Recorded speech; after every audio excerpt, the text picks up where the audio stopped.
So options can be a great tool for people wanting to strategically diversify their portfolios, but where can you get started actually using this stuff? I mean, prices, contracts, volatility, Greeks, you feel overwhelmed and you really just want someone to lay out a clear roadmap for you to follow, to take you from feeling intimidated by the markets to confident enough to make that first trade.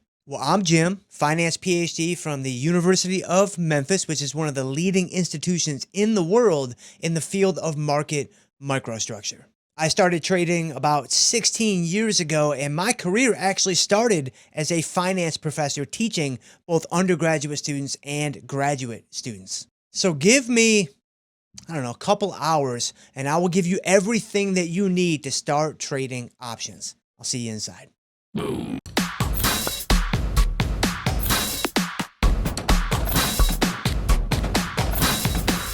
So welcome to the Options Crash Course 2023. My name is Jim Schultz. I'm going to be your tour guide for this entire crash course. And here's what I want to do. Let's lay out the goals and the objectives and the mission at the very beginning. I'm going to assume that you don't know anything. I'm going to assume that you know nothing when it comes to the world of options. And over the course of the next 2, 3, maybe 4 hours, I want to take you from nothing to novice. Let's get you to somewhat self-sufficient trader in just a few hours. I want this to be your one-stop shop for all things option trading as a beginner. Now, what we're going to do as we move through this crash course is we're going to break things down into distinct sections. So if you want to bounce around, you can easily find the different sections. You can easily find the different chapters. I want to make this very easy for you guys to navigate. But understand that my intent, how I expect you all to consume this content, is sequentially from one section to the next, because they are going to build on one another, again, starting from nothing and going all the way up to some understanding to where you feel very confident in doing what it is that you're trying to do. And one final comment that I want to make before we dive headfirst into all the details inside of this options crash course. I mean, hey, we got 4 hours, man. So we got plenty of time. I firmly believe that options have a place in every investor's portfolio, every single one. Whether you want to use options exclusively as like a 100% options portfolio, you're super active, that's one way that you could use options. That's one way that you could use this product in your portfolio, of course. But some of you out there might be a little bit more conservative. Some of you out there might be a little bit more longer term with your focus, and you have, your passive index funds, stocks that you love. You kind of have that chunk of assets that's kind of the driver of your portfolio. Well, guess what? You can use options in that portfolio too. So regardless of which side of the fence you might find yourself on, wanting to be super active, super aggressive, or more conservative, kind of more passive in nature, I want to show you how options can fit into both of those worlds. All right, so without further ado, let's do it, man. Let's dive right into the Options Crash Course 2023. So everything that we do moving forward, however many sections we get through, however many hours we might go, everything that we're going to do moving forward, it can all be traced back to one source concept, the option contract itself. This is essentially a transaction between the option buyer and the option seller. All right, so with that understanding as kind of our foundation here at the very beginning, there's two things that I want to point out that are going to make things much, much easier for you moving forward. The first is this. There are groups of terms that you want to understand are oftentimes used interchangeably. So you kind of want to internalize these categories, if you will. Number one, buyer, owner, and long all mean the same thing in the concept of an option contract. So buyer, owner, long, all synonymous. Similarly, seller, writer, and short are also all synonymous within the world of options. So don't get tripped up if you hear these terms used interchangeably. They're oftentimes pointing back to the exact same thing. A seller and a short, same thing. A buyer and a long, same thing. And second, and it is absolutely critical that you frame your learning and understanding in this way. The option buyer, the long side, he buys the contract from the option seller, the short side. I really cannot express to you how much more seamless your learning is going to be if you visualize the transaction in that way. The buyer buys the contract from the seller. Okay, so now that we've got those few things under our belts, let's now turn to the option contract itself. Now, the contract itself has a number of standardized characteristics, a number of standardized features that you know on trade entry, and they do not change over the life of the option. So the stock, the underlying stock that's underneath the option, the strike price, the expiration date, and the quantity. These are all standardized, these are all known on trade entry, and they are fixed over the life of the option. So let's take a closer look at each one of these guys. So starting with the stock, this one is pretty obvious. It's the underlying stock that the option is tied to. So Apple or Microsoft or Netflix or whatever. The strike price. This is effectively the transaction price that the shares will be bought or sold at, should the long side of the contract choose to use, or the correct term in the world of options is exercise, the option. We'll talk about this in more detail later on.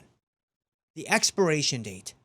This is the last day that you can trade that option, which is the third Friday of the month for standard monthly options. But it can be any Friday for weekly options, and even in certain cases, like with SPY, one of the major indexes in the whole world of the financial marketplace, you can have some intra-week expiration dates.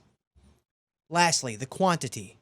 Standard options are always in 100 share increments, so each option contract effectively gives you control over 100 shares in the underlying stock. All right, so those are the standardized variables that are fixed on entry, but there's still one really relevant variable left: the price. Now, this is oftentimes referred to as the cost or the premium of the option contract, and this variable isn't fixed. It actually floats as the market floats.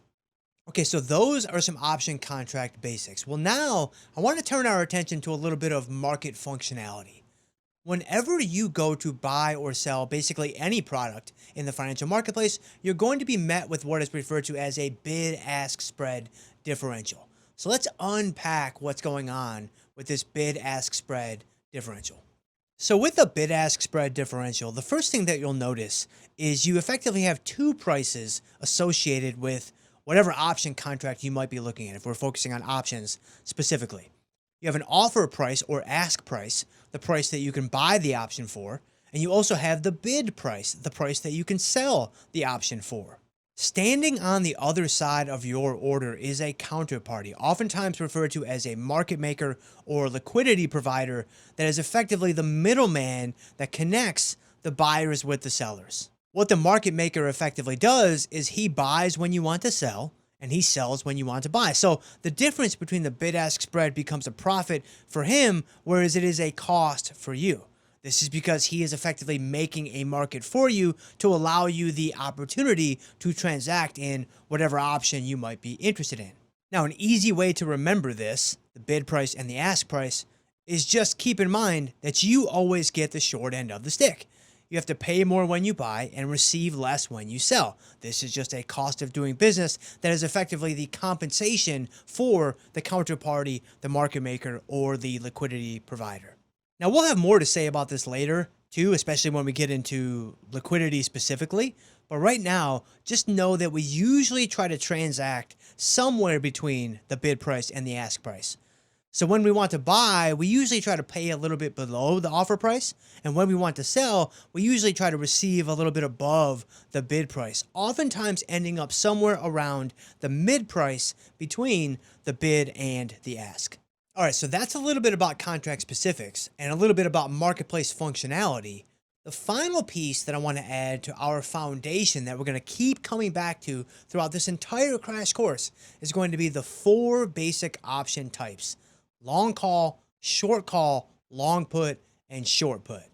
Every single option strategy that follows, every single one, the simple ones and the complicated ones, They can all be formulated. They're all some combination of these four basic option types: long call, short call, long put, and short put. So what I want to do now, let's work through each of these guys. Let's unpack the directional bias. Let's take a look at the risk return dynamics so that we can best understand these four individual option types. Remember, think of all of these in terms of the option buyer buying the contract from the option seller. So starting with the long call, by far the easiest of the four types. A long call is a bullish strategy that benefits most from the stock rising. This is essentially because long call holders have paid the short call holder for the right to buy shares in the underlying stock at the strike price before the expiration date. Now, since the strike price is fixed over the life of the option, as we just learned a few minutes ago, the stock price could rise far above that strike price, and this would be great for the long call holder. For example, let's say the strike price of the call contract was 100. If the stock rises to 120, that's great for the long call holder because he can now buy the stock for 100, the strike, when it's actually worth 120, the stock price. Or let's say the stock rises to 130, even better in this situation because, again, the long call buys it at the strike of 100 when it's actually worth 130. So the possible return for a long call is unlimited because there's no cap to how high stocks can possibly go. And as for the risk is limited to the cost of the option, what the buyer paid the seller. This is because if the stock falls below the strike to, let's say, 80 in this example, the long call can just walk away from the contract. He's not going to buy something for 100, the strike price, when it's only worth 80, the stock price. So he has the option to walk away. He is not required, he is not obligated to use his option if he doesn't want to. And in this case, he would simply be out the premium that he paid for that option. Okay, so let's stick with the call option, but now let's hop onto the other side of the fence, the other side of the contract, the short call. Essentially, what's helpful to know here is that whatever the long call holder wants to do, the short call holder has to honor it. So if the long side wants to exercise the option, i.e. buy shares at the strike, the short side has to honor that. If the long side wants to walk away, the short side cannot stop him. So from a bias standpoint, the short call wants the exact opposite of the long call. He is bearish and wants the stock to go down. And this is why options are often referred to as a zero-sum game. Whatever one side wins, the other side loses, and vice versa. So going back to our example with a strike price of 100, if the stock price rises to 120, that was great for the long call, but it's going to be not so great for the short call. This is because he has to sell the stock at the strike price because the long is buying at the strike price of 100. When the stock is actually worth 120. And if the stock rises all the way to 130, it's even worse. Like now the short call has to sell stock at 100 that's actually worth 130. So effectively there is no cap to how much the short call could lose here, which is why short options are often referred to as naked or undefined risk strategies. Okay, but what about the return potential? How does this short call make money? Well, it's simple. If the stock stays below the strike price, then the long side walks away because the option doesn't help him. The short call keeps the premium he collected on entry, and this is the max return for the short call. Remember, the long side paid the premium to the short side to get the contract started on trade entry at trade origination. And these scenarios for call options, where the stock is above the strike and the long call benefits, those are referred to as in-the-money options, in-the-money call options. And where the stock is below the strike and the short call benefits, those would be referred to as out-of-the-money options or out-of-the-money call options. And in the rare cases where the stock price is sitting right on the strike price, those would be referred to as at-the-money options. All right, so that was a lot. Like, I understand and can appreciate that that was a lot of information coming at you in a very short period of time. So watch that a couple of times if you need to. But let's complete the picture here. We've got the calls situated in terms of our foundational understanding. Let's now turn our attention to the put side. So a long put. This is a bearish strategy because it actually gives the long side of the contract the right to sell stock at the strike price. The long still buys the contract from the short, But here, he actually wants the stock price to go down as low as possible so he can sell it at that higher strike price. So for example, let's say the strike price in this example is 50. If the stock price falls to 40, then the long put holder could go into the marketplace, buy the stock for 40, and immediately flip it around and exercise his option to sell it for 50 at the strike price. That's what a long put gives him the option to do, clearly yielding a $10 profit. Now that's $10 per share, and there are 100 shares per option contract, so a total gain of $1,000 per contract. Okay, but what if the stock falls down to 30? Well, that's even better for the long put holder because he can now buy the stock for 30, flip it around and sell it for 50 at the strike price, and boom, you have a $20 gain in this situation. So what is the maximum gain? Well, if the stock goes to zero, which technically isn't unlimited, but for all practical purposes, when you're dealing with S&P 500 stocks, it is unlimited. It has an unlimited feel to it, at least. Long put holders effectively have the potential for unlimited gain.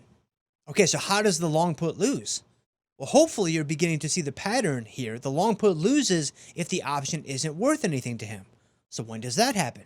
If the stock goes above the strike. So let's say it goes up to 60. The long put isn't going to sell the stock at the strike price of 50 when he can just sell it in the open marketplace at 60. So in that case, he loses the premium he paid for it and he walks away from the contract. So his loss is capped at whatever the premium was on the option. All right, so that brings us to our last option type, the short put. This is the other side of the long put contract. And remember, the long put wants the stock to go down, so the short put must want the opposite of that, the stock to go up. Thus, a short put is a bullish position. Now, just like with a short call, a short put has to honor whatever the long put wants to do.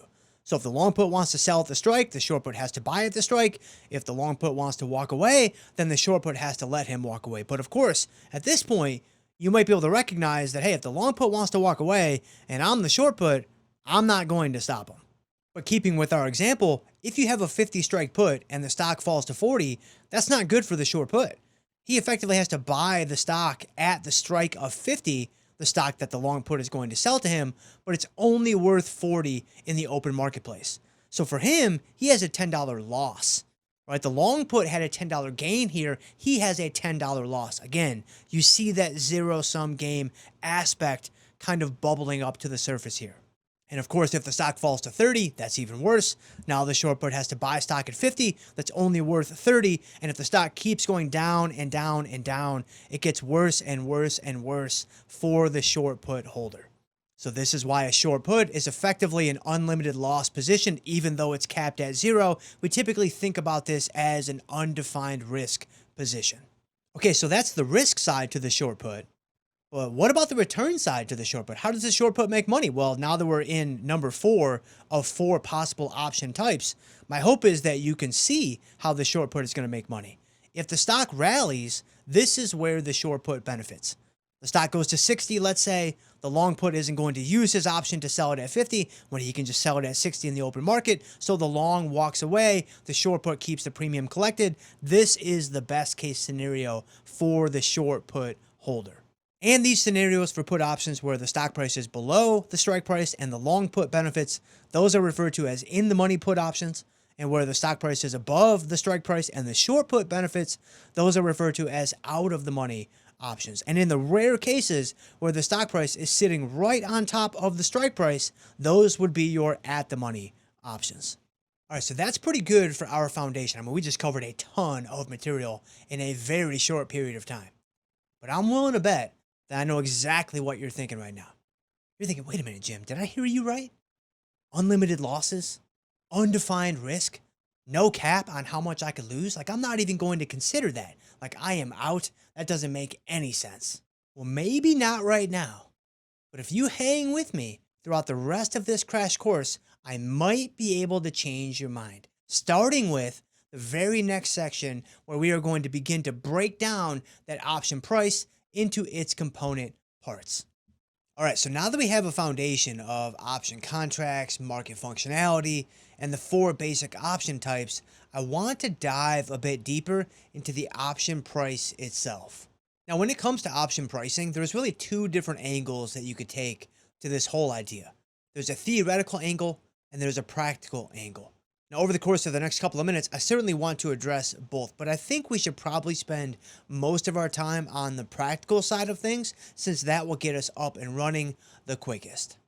But still, let's address the theoretical angle first, because there are some very important elements of the theoretical understanding to option pricing that can really help us. And for those of you that want to dive even deeper into theoretical option pricing, I will offer up a few suggestions along the way. So option prices are determined by an option pricing model. And more specifically, there are 6 inputs that are needed to compute an options price: the stock price, the strike price, time, implied volatility, dividends, and interest rates. All of these are used simultaneously to determine where an option price should be set. That's the theoretical foundation. Now, from a practical standpoint, once an option contract is in the marketplace, its price is largely going to be determined by supply and demand, just like all prices are determined in the financial marketplace. So it's kind of like an option pricing model gets us started, and then supply and demand keeps us going. So an option price is really a blend of theory and practice. It's really a combination of a theoretical foundation and a practical understanding. But when you dig even deeper into the option price itself, it always has 2 distinct components: intrinsic value and extrinsic value. Now, before we get into the practical application and understanding of intrinsic value and extrinsic value, here's a little theoretical nugget for all of you out there, all the guys and all the gals that really want to dig a bit deeper into the theoretical understanding of option pricing. Here's an interesting way to think about the connection between intrinsic value, extrinsic value, and options price, and the option pricing model, such as a Black-Scholes option pricing model. If you look at a standard application of the Black-Scholes model for pricing a call option, it effectively has 2 terms associated with it. Now, don't let there being only 2 terms fool you. This is quite possibly the most elegant piece of mathematics ever developed in the world of finance. But for those of you wanting to really dig into the theoretical aspects of the Black-Scholes model, a good place to start is to recognize the following. The first term in this equation is effectively trying to measure a probabilities-based value for where the stock price is today. And the second term in this equation is effectively trying to measure a probabilities-based value for the strike price, or the potential transaction price that we've already been introduced to today. From there, if you dig into this model, what you'll notice is that first term is largely concerned with the intrinsic value of the option, and the second term is largely concerned with the extrinsic value of the option. Now, that's very much a blanket statement, and there is certainly overlap between the 2 terms, but that gives you a really nice starting point for wanting to learn and understand this option pricing model, the Black-Scholes model, even better. So there is a quick nod to the theoretical understanding of option pricing models, specifically the Black-Scholes option pricing model. Let's now move swiftly into the practical application of option pricing, and let's start with intrinsic value. So intrinsic value is actually really simple. It basically just answers the following question: is this option worth anything to the long side of the contract right now? In other words, is this option contract in the money, something we just recently learned about, right now? If the answer to that question is yes, then the option has intrinsic value. In fact, it has intrinsic value exactly equal to the amount that it might be in the money. If the answer is no, then the option has no intrinsic value. Its intrinsic value will be 0. It's really that simple. So for example, with a 100 strike call, the stock at 110 would be in the money by exactly $10, so it would have intrinsic value of exactly $10. This is a valuable situation for the long side of that call contract. If the stock were at 85, however, the option would be out of the money and the intrinsic value would be 0. Another example, take an 80 strike put. If the stock is 100, that put is out of the money, so it does not have any value to the long put holder. Thus, the intrinsic value is 0. If, however, the stock price were 75, the put would now be in the money. It would be in the money by exactly $5. So it would have intrinsic value of exactly $5. As the long put can now sell stock at 80, the strike price that is only worth 75, the stock price. And just like that, you now know all there is to know about intrinsic value. It's really that simple. Quick little warning though. Don't get overconfident at this point, because where we're headed next into extrinsic value, man, it is anything but simple. Okay, so we just learned about intrinsic value, and we also know that an options price only has two parts, intrinsic value and extrinsic value. So if I know intrinsic value and I can somehow figure out a way to crank out extrinsic value, then I will have everything I need to complete the picture for a full options price. That is correct. So let's dive in. But before we do so, let me remind you and let me reiterate, it is so helpful to process all of this information, thinking about things in terms of the long side of the contract buys the contract from the short side of the contract. Now, extrinsic value is an incredibly deep and detailed metric in the financial world. And it's going to take you a lifetime to really be able to appreciate and understand all the different aspects to it. Still, however, I think there are a few relationships that we can establish right here and right now that are really going to help you get started moving along that learning curve. So first up, the factors that impact extrinsic value.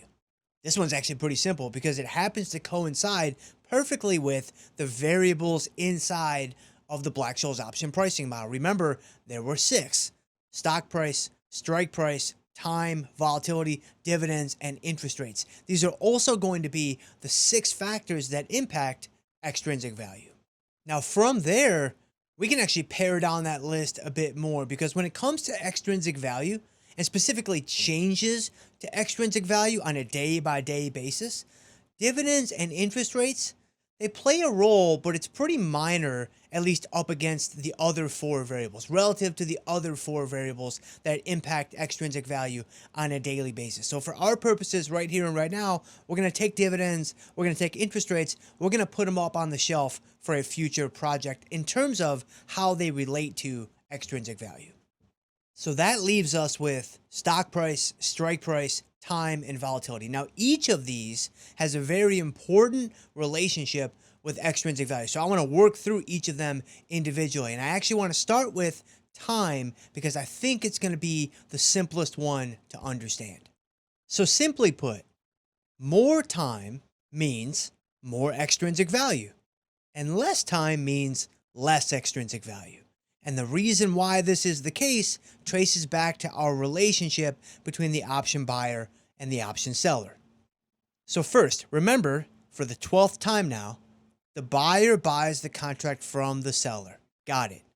But second, remember from our learning the 4 basic option types, the risk-return dynamics of option buyers and option sellers are very, very different. Whether it's a call or a put, it doesn't matter. The option buyer always has limited risk with unlimited profit potential, whereas the option seller has the opposite, limited profit potential with unlimited risk. So take these 2 ideas and put them together. The seller is taking unlimited risk, and he's selling the contract to the buyer who has the potential for unlimited gains. So if the buyer wants even more time, i.e. a later expiration cycle with more days to expiration to try to hit those huge potential gains, guess what happens to the price? It goes up. It goes up by way of more extrinsic value. A longer period of time the short has to hold unlimited risk, the greater the price he's going to charge the long to enter into that contract. Thus, more time equals higher extrinsic value. All right, so that's time and its impact on extrinsic value. Not too bad. Let's now turn to the second variable that I want to look at and study its impact on extrinsic value, volatility. So much like time and extrinsic value, volatility and extrinsic value also share a positive relationship. When one goes up, the other one goes up. When one goes down, the other one goes down. And the reasoning is actually similar to what we saw with time. So the long buys the contract from the short with unlimited potential gain and limited potential loss. Volatility, by definition, measures the potential movement of the stock. So higher volatility stocks can be expected to move a lot more than lower volatility stocks. As a result, a higher volatility stock has a greater potential to make a large move in one direction relative to a lower volatility stock. Therefore, as an option buyer, calls or puts, it doesn't matter, I would much prefer more volatility in the stocks that I have options on, as that gives me a better chance at a huge move in my favor and my losses are capped anyway. Okay, hopefully that makes sense. But what about the other side of the contract? What about that short side? Well, his losses aren't capped, and any gains that you make, he loses. So if you want an option contract from him, remember, you're buying it from him, the short, in a higher volatility stock, guess what happens to the price? Well, ceteris paribus, all other things being equal, the price is going up by way of more extrinsic value. Remember, the short is taking all the risk on this trade. So if you're asking him to take even more risk with a higher volatility underlying stock, he needs to be compensated for that risk. Thus, higher volatility, higher implied volatility to be exact, which just means future estimated volatility, but more on that later on, the higher the extrinsic value. More volatility, more extrinsic value. All right, so that's time's relationship with extrinsic value. That's volatility's relationship with extrinsic value. That's a lot, I know, so go back and review those last few minutes a few times if you need to. But now I want to turn to our final relationship with extrinsic value, which is going to lump the stock price and the strike price together in what I like to refer to as the proximity effect. Now, this proximity effect, which by the way is just my own term, you're not going to find that on Google. You're not going to find that on the internet, so don't Google it because you're not going to get anywhere. It's just going to lead you right back to this very video. The proximity effect, stock price and strike price, it's obviously used to determine the intrinsic value of the option. That's pretty obvious. That's pretty clear. We saw that just a few minutes ago. But when it comes to the extrinsic value of the option, it also plays a critical role. And here is how to begin thinking about this. Now, keep in mind, this is a very, very multifaceted, nuanced thing, the proximity effect and its relationship to extrinsic value.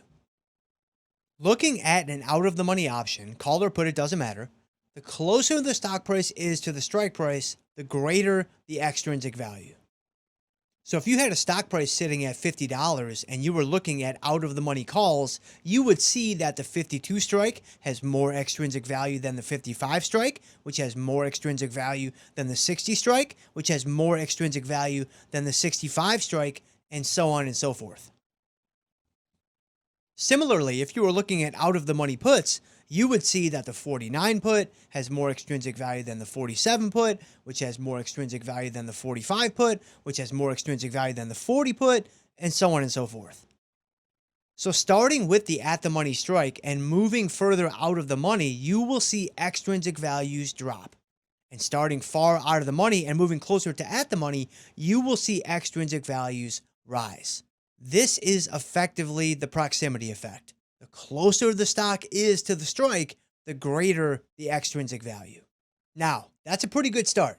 When it comes to the proximity effect, as I've already alluded to, there's a lot more going on here. There's some very, very special relationships around the at-the-money region, especially when you move over to the in-the-money side. So this is not a simple thing to understand. It's actually quite complicated. But for what we're trying to do right here and right now, the scope of this project and this crash course is to take you from nothing to novice. So I don't really want to get lost in the weeds of the finer details of the proximity effect.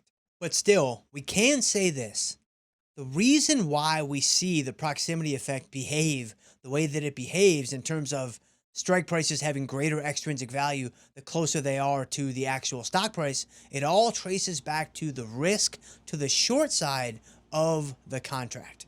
Remember back, 20, 25 minutes ago, when we learned how does a short get hurt on an options contract? He gets hurt when the option moves in the money. Now I know, I understand, I recognize There's a lot more things happening. There's so many moving parts in terms of volatility changing, in terms of time decay, a bunch of things we're going to talk about later on in future sections inside of this crash course. But right now, based on what we've learned, what do we know? Shorts are hurt when an option moves in the money. Okay, let's take that idea and let's now apply it to the proximity effect. If a given strike price is closer to where the stock price is right now, it obviously has a greater likelihood of moving in the money, sometime soon probably. So if that's the case, what do you think the short on the other side of that strike is going to do to the price associated with that option? He's going to increase it. He's going to increase it because he's assuming more risk simply by way of a greater likelihood that that strike moves in the money. Now again, the proximity effect and this relationship, it's quite complex, it's quite complicated, it's quite nuanced. I mean, it's a central piece of the elegant piece of mathematics that is the Black-Scholes option pricing model. So I'm not even going to pretend that you know all there is to know about proximity effects. But I do think you have a very, very good understanding for being able to appreciate the relationship between stock prices, strike prices, and extrinsic value. All right, so now things are starting to come together. We've got option contract specifics. We've got marketplace functionality. We understand the 4 basic option types. We understand moneyness. We now have a handle on option pricing. So what comes next? Well, let me adjust my hairstyle just ever so slightly, and then let's answer the question that every aspiring options trader wants to know. How do you make money trading options? Let's take a look. Okay, so we just talked about extrinsic value, and specifically the 3 main factors that are driving extrinsic value: time, volatility, and the proximity effect. Well, that is actually a perfect segue into how you actually make money with options. Now, whether you're on the long side of the option contract or the short side of the option contract, it actually doesn't matter. Your P&L in the world of options is going to be driven by 3 things and 3 things only. 3 things that are very closely related to what we just saw with extrinsic value. But before we get into the actual drivers of option profitability, let's make sure that we're all on the same page with something. What is the goal of the stock market? The goal of the stock market is pretty simple. You buy low and you sell high. Like, people that aren't even in the stock market know that that is the goal of the stock market. Well, with options, guess what? It's the exact same thing. For option buyers, you want to buy the option contract at some relative low down here, and then eventually sell that option contract at some relative high up here. So it's the same thing. You're buying low and you're selling high. Now, with options, the prices themselves are a little bit more detailed. They're a little bit more intricate. They're not as simple or straightforward as it might be in the stock market with the stock price, because options have, intrinsic values and extrinsic values and all those things. But at the core, the same goal is the same goal. You want to buy low, you want to sell high. Okay, that's option buyers. With option sellers, it's the same thing, just in reverse. You start by selling high on trade entry at some relative high point, in the hopes that on trade exit, when you have to buy it back, it's at a lower point. So you're still buying low and selling high, but you're just doing it backwards, so to speak. You're starting by selling, hopefully high, and then eventually, to close the position, you are buying, hopefully low. Now, right now, I know what many of you are thinking. If you're brand new to this, if this is your first foray into the world of trading and the world of options, you very likely have this very question. Jim, how is it possible for me to sell something that I don't even own? How is it possible for me to sell something on trade entry when I don't even have that something in my possession? That's a great question. And the answer lies in something that we've already seen in marketplace functionality: the counterparty. Remember, we have the market maker, the counterparty, the person who is willing to be on the other side of our trades. When we want to buy, he is standing ready to sell. When we want to sell, he is standing ready to buy. That is the key to how we are able to sell something that we don't own, so to speak. How we can get into a position at trade entry by selling first and buying second, because he will be on the other side of the trade. So we are not required to buy first, own the thing, and then sell it later. He will stand ready to be our counterparty if no one else will. So that alone is incredibly advantageous for us as option traders, because we can do whatever we want. We are 100% free to choose the side of the contract that makes the most sense to us for reasons that we're going to talk about later on in this crash course. But if you want to get into an option contract and be long, you can get into an option contract and be long. He will take the other side. If you want to get into an option contract and be short, you can get into an option contract and be short. He will take the other side. So whether you want to buy or sell, it doesn't matter. Remember, you are free to do either. There are three things that will be driving your option profitability: direction, time, and volatility. So let's dig into each one of these, starting with direction. So direction. This one is pretty straightforward. If you have a bullish position on a given stock and the stock goes up, you're going to make money on the directional side of the trade. Conversely, if you're bullish and the stock goes down, you're going to lose money on the directional side of the trade. Pretty simple. Your bullish strategies, such as a short put or a long call, they're going to make money when the stock goes up. Now, if you have a bearish position on a given stock and the stock goes down, you're going to make money on the directional side of the trade. And if the stock goes up, you're going to lose money on the directional side of the trade. So here, we'd be talking about your short calls or your long puts. Again, fairly straightforward from a directional side of the equation. Okay, so that's direction, and that's pretty simple and straightforward, I would hope. But there's still two other elements that are driving this option profitability equation. There's time and there's volatility. So let's dive into time. So options are often referred to as decaying assets. They're decaying in that the extrinsic value that we learned about in the last section, it's on a collision course with zero at expiration. In other words, if there is no time left, there can be no extrinsic value left. This is simply because once the hourglass is empty, there is no more risk to the short side of anything extra happening. So he can no longer demand compensation for the risk of something happening because the time has run out and nothing else can happen. So obviously, as the extrinsic value is changing over the life of an option, with the pressure being to the downside, that is going to affect profit loss, specifically because extrinsic value is affecting option pricing.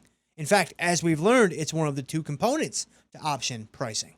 Now, whether the time element is working for you or against you depends specifically on which side of the option contract you are on. And we'll cover that in more detail later on. But for now, just know that the simple passage of time is a key driver to option profitability. All right, so 2 down, 1 to go. We've covered direction. We've covered time. Let's now look at volatility. So as we learned in the last section on extrinsic value, volatility, or more specifically implied volatility, has a positive relationship with extrinsic value. Well, that relationship is very important when it comes to option profitability too. This is because, remember, an option's price only has 2 components, intrinsic value and extrinsic value. And the intrinsic value is only affected by the moneyness of the option or lack thereof. So volatility is not going to affect the intrinsic value. But it is going to affect the extrinsic value in the ways that we laid out in the previous section. So if volatility is going higher, extrinsic value is going higher, and that's going to affect your P&L. If volatility is going lower, extrinsic value is going lower, and that's going to affect your P&L. Again, extrinsic value must be 0 at expiration, but between now and then, any changes to its value will affect your current P&L. All right, so those are the 3 drivers of option profitability. But one final note before we close out this section. The market is a living and breathing thing. The market is this huge pot of jambalaya where all these different things are moving around and changing simultaneously. So you could very easily have a trade, and you will have many trades that look like this. You're losing on direction, but you're actually winning on time and volatility. So even though you made a wrong directional bet, you actually end up with a positive P&L. That's very possible, and it will happen to you many, many times over your option trading career. Or maybe you nail the directional move and volatility is working in your favor, but because of the way that you've positioned your strategy, you are just getting absolutely crushed by time. So the net result is actually a negative P&L, even though you nailed 2 of the 3 profitability drivers. All those different scenarios can and will happen to you if given enough time in the marketplace. So just remember, there are 3 distinctly different drivers of option profitability. There's direction, there's time, and there's volatility. Okay, fair enough. And that's a pretty good start.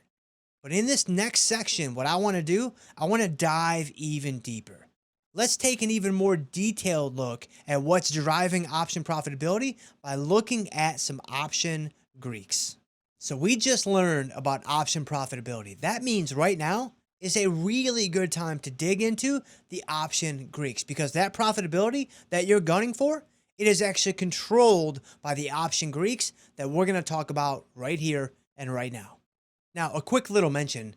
We already have an entire crash course on the YouTube channel about option Greeks. And that crash course actually covers more option Greeks than we're going to cover today. And it covers them in more detail than we're going to cover today. So definitely use that additional crash course as a supplement to what we're going to talk about right here and right now. But what I do want to focus on right here, right now, are the 4 horsemen of option Greeks, so to speak.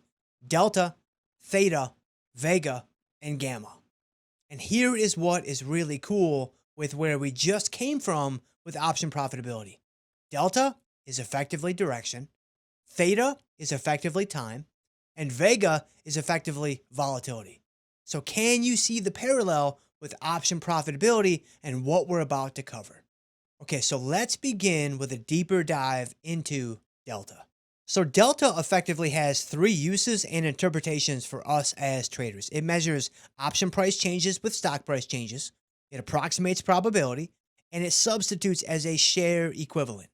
Now we'll cover the probability angle and the share equivalent angle a bit later, but right now I just want to focus on the option price changes. So Delta formally measures the option price change per $1 change in the underlying stock price. And Delta is always presented in both a decimal form and whole number form. In other words, what that means is this. When you look at an option chain and you see a delta of 0.3, that is oftentimes also interpreted as a delta of 30. So why do we have a difference? Well, the technical output of delta from the Black-Scholes model is always in decimal form, as it is showing the delta on a per share basis, so 30 cents per share. But remember, there are 100 shares per option contract. So if you wanted the full contract delta, so to speak, it would be 100 times 0.3 or 30. So in this case, you could say the delta was 0.3, or you could also say the delta was 30, and both would be technically correct. But just understand that in the trading world, no one really refers to this delta as 0.3. They would say the delta was 30. This is something you'll want to get comfortable with quickly so you can keep up with trading content and discussions that you might engage with. Okay, but getting back to the option price change itself. If the stock moves by $1, then the option contract is going to move by 30 cents per share or $30 per contract. Now, option prices are usually quoted on a per share basis. So if you had an option price of $4, the stock moves $1, then the option price would be expected to change by 30 cents, up to $4.30 or down to $3.70. Now, which way will it move? Well, that depends on the type of option you have, a call or a put, and whether or not you're bullish or bearish, which we're going to get into in just a little bit. But for now, hopefully you can see how directly Delta impacts the option P&L because it is directly linked to the option price itself. Oh, and one final thing. It's important to recognize at this point that bullish positions are positive Delta and bearish positions are negative delta. Now, there's a lot more to delta as it's a very, very dynamic thing, and we're going to unpack a lot more of those things as this crash course progresses. But right now, the important thing is that you see the link between option delta and option profitability. All right, so let's now dig into the next Greek that I want to cover today, theta. So do you remember how we mentioned, I don't know, maybe 20 minutes ago, that options are decaying assets and their extrinsic values must be zero at expiration? Well, theta is the formal metric that actually measures that decay over time. It shows you just how much each day is worth in terms of decay. And similar to delta, it is presented as both a decimal and a whole number. So a technical theta of 2 cents as outputted from the Black-Scholes option pricing model on a per share basis is more commonly referred to as a theta of 2 when viewed from a total contract value standpoint. And just like delta, no one would really refer to this theta as 0.2 or 2 cents. They would say 2. Now, when tied to an options price, that theta of 2 cents is showing you that the extrinsic value is decaying at a rate of 2 cents per day. Intrinsic value doesn't decay. It is purely driven by the moneyness of the option. So it is always the extrinsic value only that is decaying over time. So for example, an option price that is $1.50 today can be expected to be $1.48 tomorrow, and then $1.46 the next day, and then $1.44 the day after that, and so on, ceteris paribus, from theta alone. All right, so the last thing you want to understand at this point is that theta is either positive or negative. And here, the positive or negative isn't bullish or bearish like it was with delta. Instead, it's actually referencing the decay specifically. In other words, does this option decay help you or hurt you? If it helps you, you're positive theta.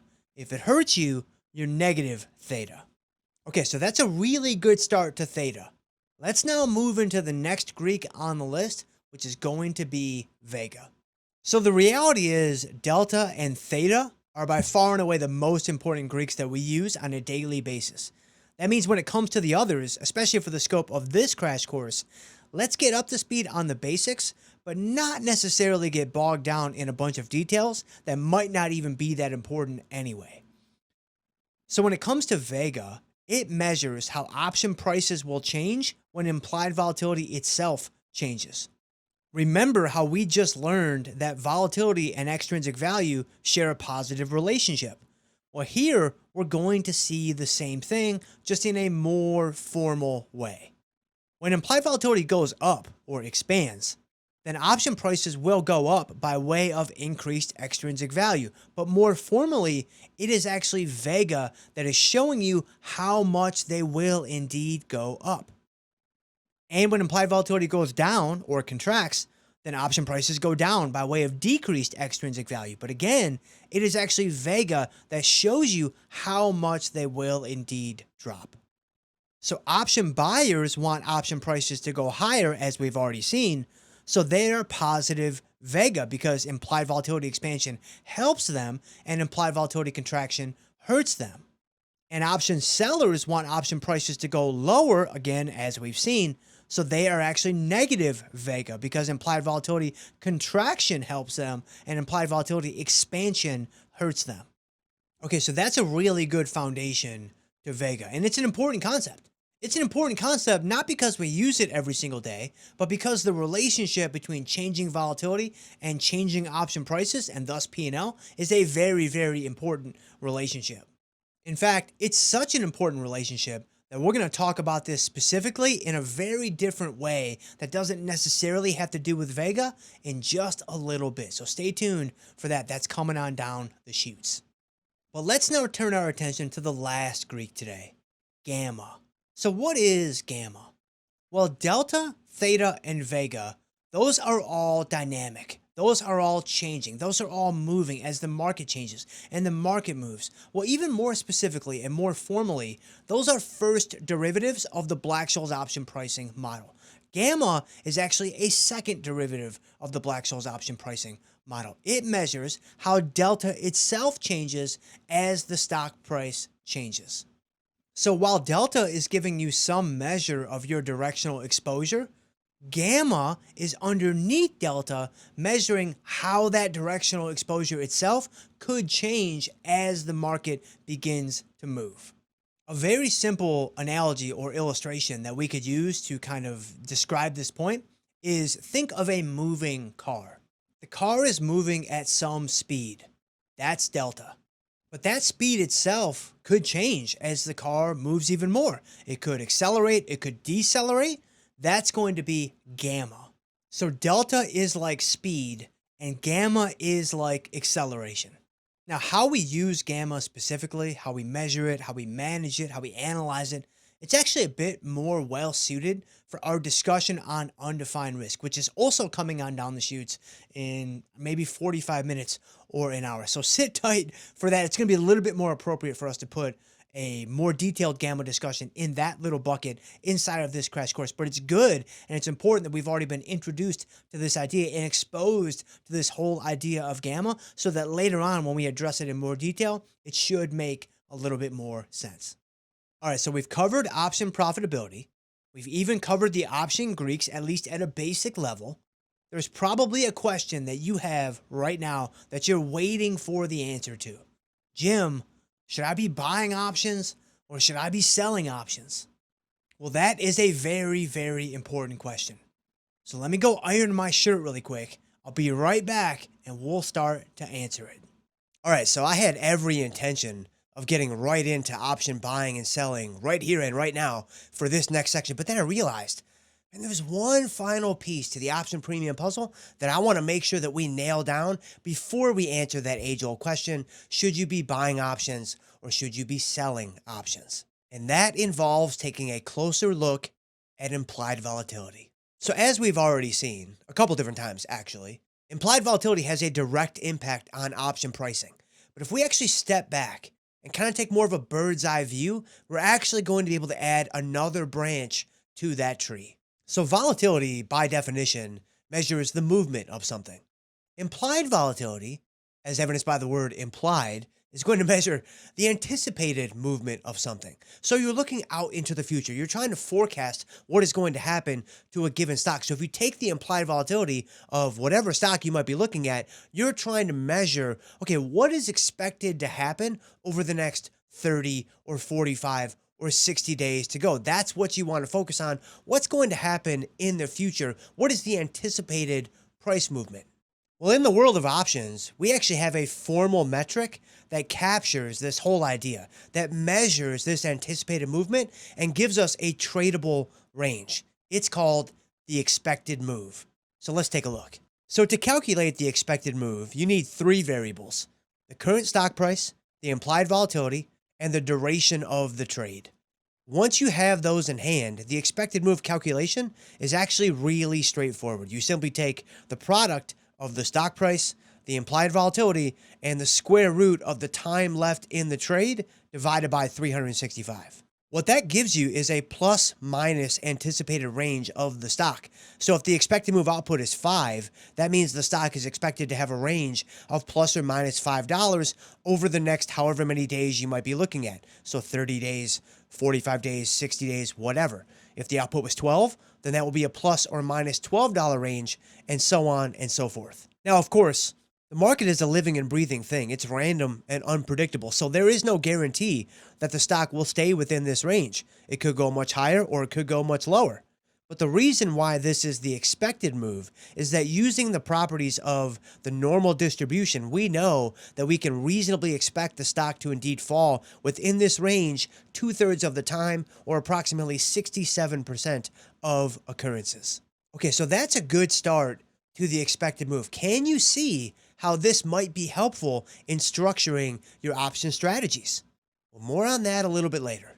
But for right now, notice the wording that we've been using: implied, anticipated, expected, right? These are all forward-looking metrics that are trying to make some sense of what the future might hold. However, as is the case with most market prognostications, The market randomness and unpredictability is so good at simply laying to waste any ideas that anyone might have about what the future does indeed hold. The randomness and unpredictability are simply difficult to overcome. And when it comes to implied volatility and expected moves specifically, the empirical research that we've done at Tasty has uncovered an incredibly reliable result. Realized volatility is consistently less than implied volatility. Now, what does that even mean? Well, let's take a look. So one of the ways that we use implied volatility is to set the expected move that we just referenced and worked through. Well, here's something that's important to recognize. Once the expected move is set and then the market moves, we can go in after the fact and actually calculate what the move in the market was for that time period. In other words, if it's March 1st today, and we've calculated the expected move for the next 30 days to be plus or minus $6, then on March 31st, when those 30 days are over, we can go in and record what we actually observed. So let's say it was only plus or minus $4. This would be a case where the implied volatility, what was forecasted, implied a move of plus or minus $6, but the realized volatility, what was actualized, only produced a move that was plus or minus $4. So in this case, the realized volatility was less than the implied volatility. Now, if the actualized move ended up being plus or minus $8, then the implied volatility would have been less than the realized volatility, which of course can happen too. But on average, what the empirical findings have shown is that implied volatility is consistently greater than realized volatility. So the actualized moves in the market are oftentimes less than what they were anticipated to be. Isn't that crazy? Like, isn't it crazy that that just consistently, regularly happens? It is. But what we need to figure out is how can we use it as option traders? So to do just that, do you guys remember when we looked at the option pricing model at the very beginning of this crash course, and specifically the 6 inputs that went into that model? Well, let's look at it again, but this time let's take a slightly different angle. So remember, there are 6 variables that go into the model, with the option price that we are solving for being effectively the 7th variable.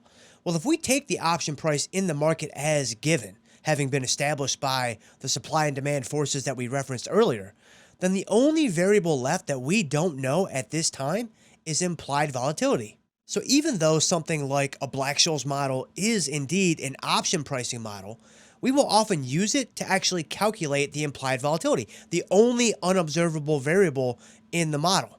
Okay, now take this approach and pair it with the empirical finding that we just uncovered, that implied volatilities are routinely higher than realized volatilities. What does that mean? Well, one thing it could mean is one of these model inputs is also consistently off. It's either too high or too low. So let's take a look at the inputs of the model one by one to see what we can learn. Again, interest rates and dividends have a small impact here, so we'll eliminate those from the start because they're not really going to be the big players in this model. So could it be the strike price?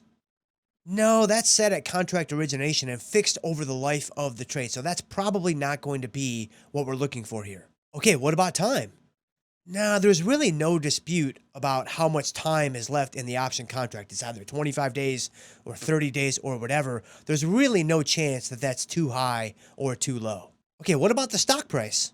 Well, maybe, but in a market that's pretty random, man, that would be really difficult to deal with, to try to figure out, is this number too high or is this number too low? Not to mention, when you're dealing with calls and puts, it's obviously going to behave very differently. So that leaves us with the option price itself. Could this be the variable that is consistently off? And if it were, what would that mean? Well, remember that implied volatilities have been shown to be consistently higher than realized volatilities. And we also know from what we've learned in this very course that implied volatilities and option prices have a positive direct relationship, which simply means they move together. So if implied volatilities are too high relative to realized volatilities, and we hypothesize that it is the option price itself that's causing implied volatilities to be too high, then we can reasonably conclude that option prices themselves might be too high. Well, that, my friends, is indeed our hypothesis. that implied volatilities being too high relative to realized volatilities and expected moves being too wide relative to actual moves is indeed caused by and driven by option prices themselves being too high on average. And that is what we intend to take advantage of. How are we going to do that? Well, remember, the option contract has two sides. You have the option buyer and you have the option seller and all the asymmetric risk-return relationships that go on either side of the contract.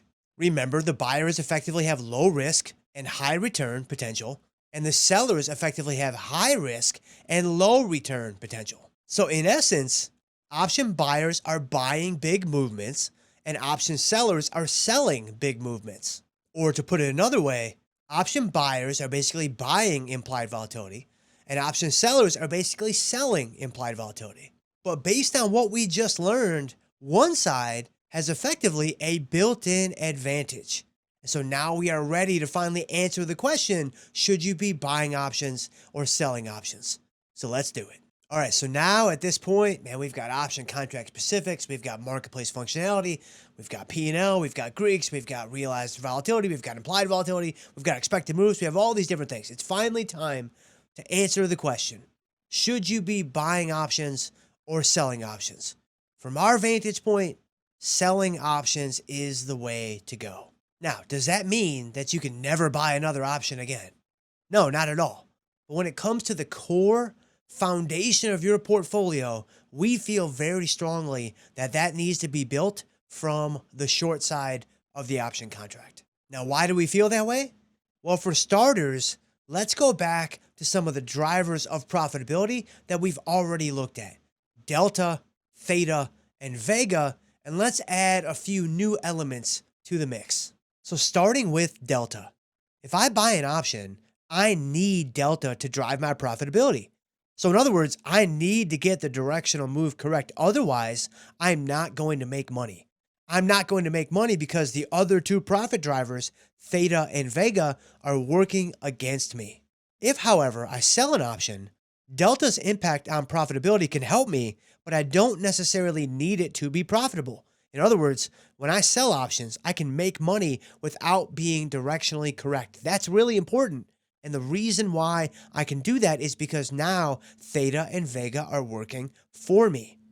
So remember that we learned that options are decaying assets and their extrinsic values are headed to zero at expiration. So that means there is going to be this persistent downward pressure on the option price by way of this gradual drop in extrinsic value over time if nothing else changes. Well, if I'm an option buyer, that's going to hurt me. That's going to hurt me because I want option prices to rise. Remember, buy low and sell high. So here, as we've already started to see earlier, this negative theta is causing time to work against me. That is not good. But if I'm an option seller, this is going to help me. It's going to help me because I want option prices to fall. Remember here, it's sell high and then buy low. So here, the positive theta I have is causing time to work in my favor. That's very good. And lastly, with volatility, option buyers want volatility to expand because that pushes option prices up, which again is what an option buyer wants. And option sellers want volatility to contract because that pushes option prices down, which is exactly what an option seller wants. So who has the advantage? Well, volatility in the market is usually in a state of contraction. It's not equally weighted. It's not 50-50 between expansion and contraction. More than 80% of the time, volatility is contracting. And this is largely because volatility tends to move inversely with market prices. And over time, the market tends to grind higher. So that means that over time, volatility tends to grind lower. Thus, option sellers have an advantage here. Now, of course, this isn't to say that volatility can't expand, because it certainly does. And this isn't to say that if you sell options, you're guaranteed to make money because of this persistent volatility contraction. That's not true either. But statistically, over time, it does give the nod to option sellers. Okay, so let's put this all together. If I buy options, I better make money from the directional side of the trade. I better make money from that directional side of the trade because both time and volatility are working against me. So that unlimited profit potential that I'm going after, a gimme, is stacked up against two pretty sizable gotchas in terms of the time and volatility dragging down my profits. Conversely, if I choose to sell options and the unlimited risk hasn't scared me off yet, a pretty formidable gotcha, then I'm left with not needing to be right directionally, which in itself is a pretty big gimme. Not to mention, I have time working on my side, another gimme, and volatility working on my side, yet another gimme. So can you see why we prefer to sell options as opposed to buying options? Hopefully by now, the advantages are pretty clear. Now, yes, there is this elephant in the room of unlimited risk. I'm not going to pretend this is something that it isn't. I'm not going to pretend that there won't be times when you take one upside the head and your underoos get soiled. That is absolutely going to happen. That is just the truth. But by selling options, specifically out of the money options, we're able to position ourselves with very high probability setups, just like this. So when you buy a stock, it's pretty simple. It's a 50-50 proposition. Well, maybe 53-47 with positive drift, but we'll keep it really simple. The stock goes up, you make money. The stock goes down, you lose money. The stock goes nowhere, you break even. But if you buy options, it's actually usually worse than 50-50. You might have a probability of profit or pop of 40% or 35% or whatever. This is because you have to overcome the randomness and unpredictability of the market, get the direction correct, all while time and volatility are working against you. But if you sell options, again, specifically out of the money options, you'll have a greater than 50-50 pop. So maybe 58% or 65% or 70% or maybe even higher. This is because not only do you have positive theta helping you, time passing, and short Vega helping you, volatility contracting, you also have the buffer between where the stock price is now and the strike price that you've selected. That distance is where the stock could move and the option still isn't in the money, which again, remember, is where the short side of the option contract really gets hurt. So by selling options out of the money options, you put yourself into high probability situations where both time and volatility are working in your favor and you don't need to be directionally correct.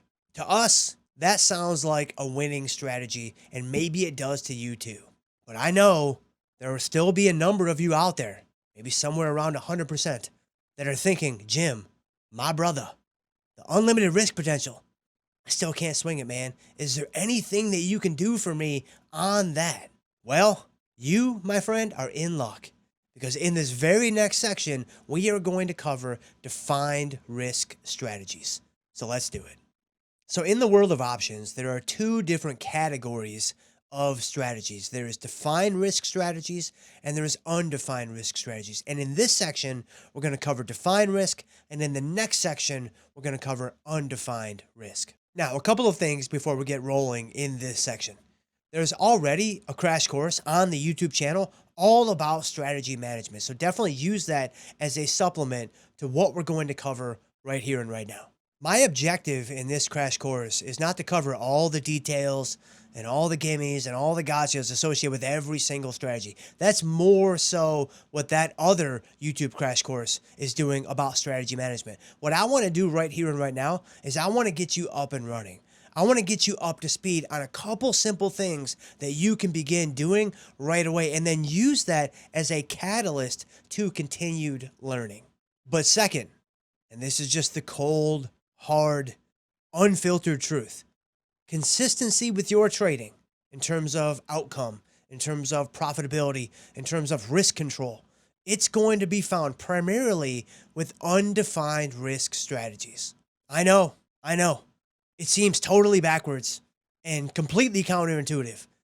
But in my own experience and my conversations that I've had with traders over the years, thousands and thousands and thousands of conversations, the one common denominator that keeps coming back across all the successful traders, or most of the successful traders, some are bulls, some are bears, some do this and some do that, but they all share this common denominator of a strong, consistent emphasis on undefined risk strategies. But we'll get more into all of that in the next section. In this section, let's focus on defined risk strategies. So defined risk strategies are effectively strategies where you're going to be able to take advantage of some of the benefits of short premium without being exposed to the potential of unlimited losses. You'll have a line in the sand that you determine where you want to put it that will effectively cap your maximum loss on a given position, on a given trade. Now, that safety net that you're going to put in place, that's a pretty big gimme. And for every gimme, there's a gotcha. So what's the gotcha here? Well, notice how just a couple of seconds ago, I said that with defined risk strategies, you're going to be able to tap into some of the benefits of short premium. That's right. To define your risk on a given strategy, you're going to have to bring long options into the mix. And then you're going to have to absorb all the costs that come along with long options, like negative theta, like positive Vega. Now, because of the way that you'll structure your trades, which we're going to go through here in just a little bit, you're still going to be net positive theta, time working for you, and net negative Vega, volatility contraction, working for you. But it's going to be a very watered down effect. It's not going to have nearly the potency or robustness of an undefined risk strategy, as we will see in the very next section. So to see how all of this works, I want to set up two strategies here in this section: a short vertical spread and a short iron condor. Again, use the YouTube crash course we already have out there on strategy management to supplement this material, as I'm not going to be able to go into a deep dive into every strategy that's out there. I want to focus on the short vertical spread and the short iron condor. So a short vertical spread, this is going to be composed of two legs, one short option and one long option. The short option is going to be the driving force of the strategy, and the long option is going to be the risk-defining element of the strategy. Now, you can choose a bullish short vertical spread or a bearish short vertical spread. Bullish short vertical spreads would be short put spreads, just as short puts are bullish strategies. Bearish short vertical spreads would be short call spreads, just as short calls are bearish strategies. The key with either is that the short option is always closer to the stock price. That's what makes it the driving force of the strategy, which ultimately gives you net positive theta and net negative Vega. This is because, similar to extrinsic value being the highest at the money, both theta and Vega are highest at the money too for a given expiration cycle. So because we're selling an option closer to at the money and buying an option further out of the money, the theta that we sell on the short option is larger than the theta that we buy on the long option. And the Vega that we sell on the short option is larger than the Vega that we buy on the long option. Now, let's take all that and set up an actual vertical spread. So here is a short put spread set up in IWM, the Russell 2000 Equity Index. You can see the stock price is about 175, and the strikes for the short vertical spread are 172 and 169. The 172 is short with the S next to it because you are selling that leg, and the 169 is long with the B next to it because you are buying that leg. This makes you net positive theta. You can see you have about 20 cents a day, and that's already 20 cents, not 0.20 as a decimal, and then convert it into $20. The trade bar on Tastyworks already converts it to a whole number for you. And net positive delta, as this is a bullish trade. You can't see it here, but you're also net negative Vega on this trade. You can also see that your probability is over 50-50 at 60%. Specifically, your max profit is $100, or the credit you collected of $1 times 100 shares in the contract. This would happen if the price of the spread fell to zero. Remember, when you sell options, you want to sell high and buy low. So here you would sell this short put spread for $1, and if the options stayed out of the money like they are right now, the value of the spread is going to slowly decrease because, again, we have that downward pressure being placed on the extrinsic value of the option price and fall all the way to zero at expiration if the options stay out of the money. This is because the price of out-of-the-money options is only extrinsic value, because their being out of the money means intrinsic value is zero. Thus, the price of this spread must be zero at expiration if it's out of the money, because it's only extrinsic value, and extrinsic value is zero at expiration. Notice also that the max loss of this strategy is $200. This is found by taking the width of the spread of $3 in this case and subtracting the credit you collected of $1, which gives you $2. multiplied by 100 shares in the contract, giving you a maximum loss of $200. This is what I meant when I said that the long leg of the spread essentially defines your maximum loss. It sets the width of the spread, which in turn sets your maximum loss on the strategy. So if IWM goes down here and both options move in the money, then this vertical spread is going to be worth a maximum of $3 at expiration. It doesn't matter how low it goes. The maximum value of the total spread is $3 because the short put and the long put will always cancel each other out at any point above a $3 spread value. So if it comes to it, the spread is in the money and you have to buy it back for, let's say, $2.50, then you would lose $1.50 or $150 total on the contract. Or if you bought it back for $2.75, let's say, you would lose $1.75 or $175 on the contract. Or if it reaches its maximum value, then you buy it back for $3. You lose $2 or $200 on the total contract. That is your worst case scenario in this example. Whew, man, that was a lot.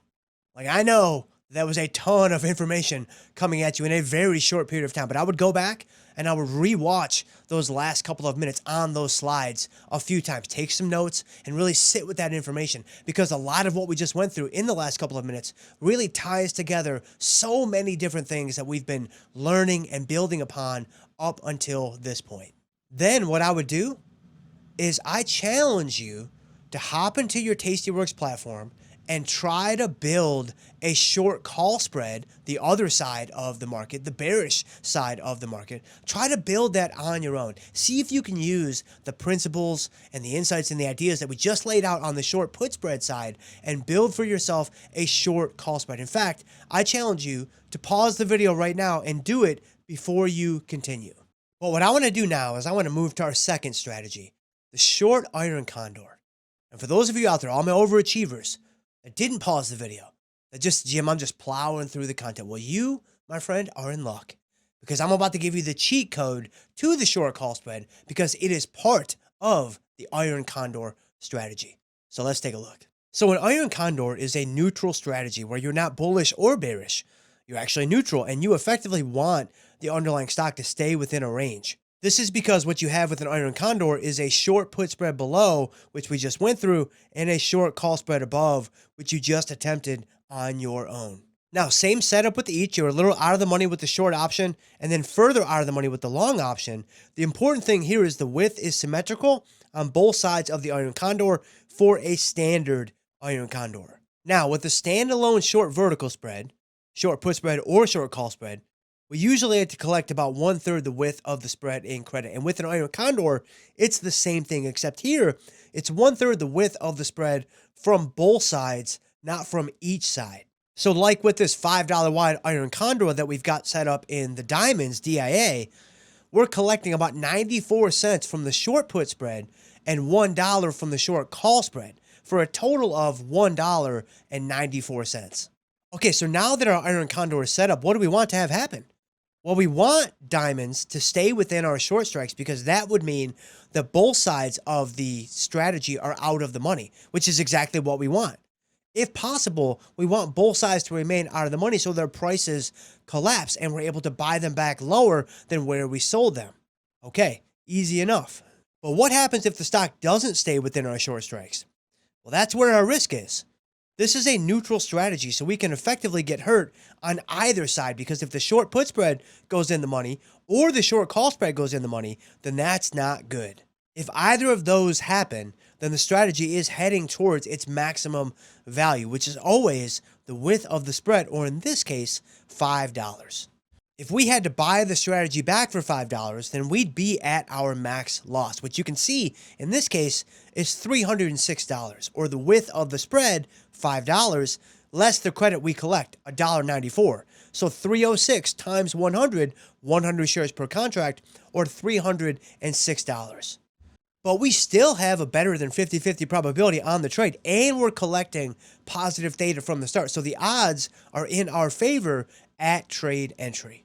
Okay, so there's a quick primer on short vertical spreads and short iron condors. And remember, guys, This is not intended to be an exhaustive list of all the different strategies that we use or even all the different details of a specific strategy. It's more so intended to be a catalyst to get you going and get you started. But now you are armed with the foundational elements of two of the most common defined risk strategies that we use every single day: short vertical spreads and short iron condors. But before we dive headfirst into undefined risk strategies, one final thing. Defined risk strategies are great because you have that safety net in place. But of course, you have to give up a lot in exchange for that safety net. But that's not necessarily a bad thing. This is because if you're just starting out, which I assume is many of the people that are watching this content and digging into this crash course, if you're just getting going, then your primary focus should be on defined risk strategies.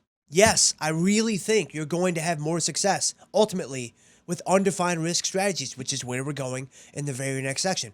But you can't skip this step.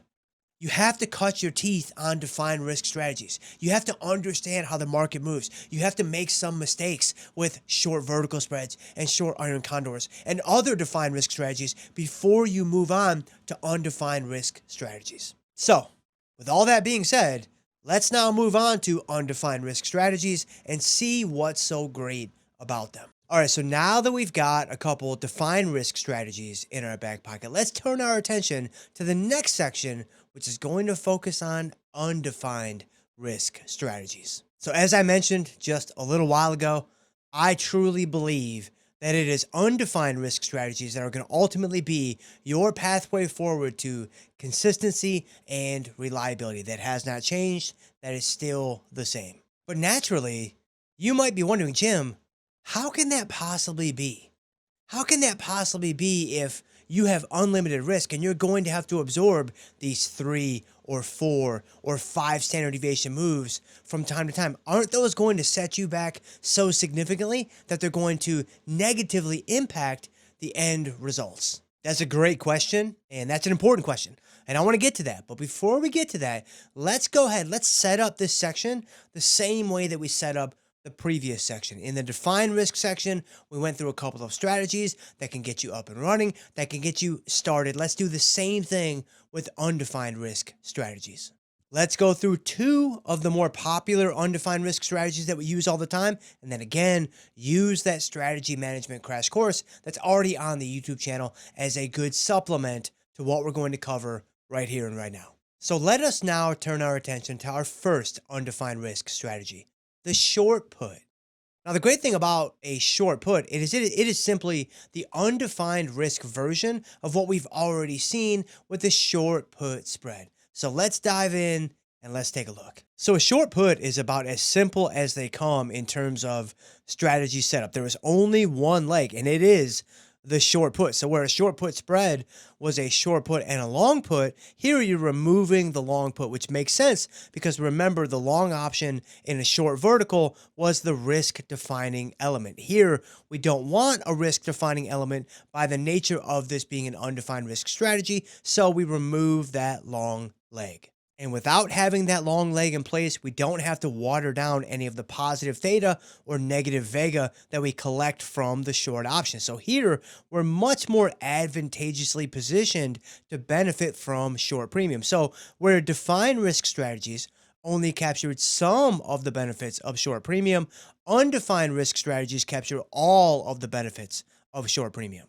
Like right here with this short put that we have set up in GLD, the ETF that tracks the spot price or current price of gold. Here you can see that the price of GLD is almost 169, and we have set up a short put at the 164 strike. Our credit collected is $1.64, and our pop is a pretty robust 74%. So the first thing you should notice is that pops on undefined risk strategies are generally much higher than defined risk strategies. That makes sense since you're taking on unlimited risk. You have to be compensated for that unlimited risk, and that is what we see here. Also notice that the theta at $2.80 is significantly higher than what we had with our short put spread, which I believe was only about 20 cents or so. So not only do you have higher probabilities, but you have a whole lot more time decay working for you in the form of higher positive thetas. Now, from a delta standpoint, you're positive about 28 delta, so that means you can reasonably expect the option price to change by 28 cents for every $1 move in GLD. And another way to think about this delta is that this position is going to feel like holding 28 long shares of GLD stock. That's kind of the share equivalence that I referenced much earlier in the crash course. Lastly, also notice that your max profit is still the credit collected, so in this case, $164 if the option price falls to zero. But also notice that both your max loss and buying power reduction are much higher than they were with a defined risk short put spread. That makes sense because you no longer have that long leg defining your risk. So the max loss of $16,000 is indeed your maximum loss. Now, what would need to happen for that to actually materialize? Well, GLD would have to fall to zero. Or in other words, gold, as in the physical asset, would become literally worthless. Is that likely to happen? No, it is not. But that doesn't mean that GLD can't make some really big moves. So that is why the buying power required to hold this position is about $3,000. This is a more, let's call it, practical measurement of what you could expect to lose in the event of an unusually large move against you, so lower in this situation. Now, just to be clear, that doesn't mean you will automatically lose $3,000 if GLD moves lower and GLD moves against you, or you couldn't lose more than $3,000 in some cases. But it just gives you a good reference point for just how much risk you are actually taking and how large this position practically is. Okay, so those are the basics of how you set up a very simple short put strategy. And I personally think a short put is a great beginner strategy because you have three things that are effectively working for you with a short put strategy. You have positive theta, you have negative vega, and you also have positive delta. So in essence, you're able to take advantage of all the things that come with options, positive theta and negative vega, but you're also playing the market to the upside. You're playing the market to rise higher, which is something that you're probably already familiar with stocks and mutual funds and things of that nature. But now let's turn our attention to our second strategy, the short strangle. And just like a short put was the undefined risk version of the short put spread, a short strangle is going to be the undefined risk version of the iron condor. So let's take a look. So here we have a short strangle set up in Apple, and the only change that we've done here from the short put is add a short call to the top side of the strategy. So just like how an iron condor is a short put spread below and a short call spread above, a short strangle is a short put below and a short call above. So not only are you taking advantage of positive theta and negative vega on one side, you're actually taking advantage of positive theta and negative vega on both sides of the strategy. Therefore, you'll frequently be able to generate pretty nice amounts of theta on strangles, as we see here with a daily theta of over $8. Now, the pop is also pretty nice at 74%, which again is much higher than the iron condor pop that we saw with the diamonds, I believe, that was around 55% or so. Now, your delta here is around zero, as much like an iron condor. This is a neutral strategy, as you simply want the stock to stay within your short strikes and not go too high or go too low. The credit collected is a respectable $2.96, and the buying power is about $1,300, which again is put in place as a practical measurement of the likely risk that you would face in the event of a sizable move against you. What you'll also likely notice here as, kind of the mini elephant in the room, so to speak, here your max loss isn't even a huge number. It's just infinity. Like, there is no cap to how much you could lose. That's pretty scary. Now, theoretically, that is true. There is no cap to how much you could lose. But what does that actually mean? What would need to happen for you to be headed in that direction? It's not the stock falling down, because the lowest it can fall to is zero, and that has a defined loss associated with it. So then it must be the stock rising. And that is correct. The reason why there is no theoretical cap to how much you could lose is because there is no theoretical cap to how high Apple could go, or any stock can go for that matter. Now, practically, it would take a monumental catalyst, just an incredible event for Apple to go up $30, $40, or $50 in the next month or two, let alone doubling or tripling or getting anywhere near this infinitely large cap. Which isn't to say you couldn't have a big loser on your hands. You absolutely could. But it does give us a better sense of what infinity actually represents in this context. And there you have it. There's the short strangle and a basic foundation to understanding the short strangle. So you are now armed with two undefined risk strategies, the short put and the short strangle. So now let's circle back to this whole idea of undefined risk strategies offering you more consistency, more predictability, more reliability over time in the face of these potentially really large moves against you. These potentially infinitely large moves against you. How can that possibly be so? Well, the secret lies in the unfiltered exposure that these strategies give you. Well, as you've just seen, with these undefined risk strategies, you have a lot more positive theta and presumably negative vega working for you on a single trade. Now, on one trade, in one singular occurrence, is this going to make a big difference? No, it's not when compared up against a short put spread or a short call spread or an iron condor. But do this every week. Do this multiple times per week, per month, per quarter, per year, per multiple years, and you can see how the differences are really going to accumulate over time. That advantageous nature of being exposed to more time decay, being exposed to more volatility contraction, it can really add up to huge amounts in the end over time. But also remember how we just learned that implied volatility is consistently greater than realized volatility. So in other words, the actual moves in the marketplace consistently come in underneath, within the expected moves that the marketplace predicted. Well, what type of strategy can take advantage of this empirical finding? Short premium strategies. Okay, let's go even further. What types of short premium strategies can best take advantage of these empirical findings? Undefined risk short premium strategies. Now, why is that? Well, it's very simple.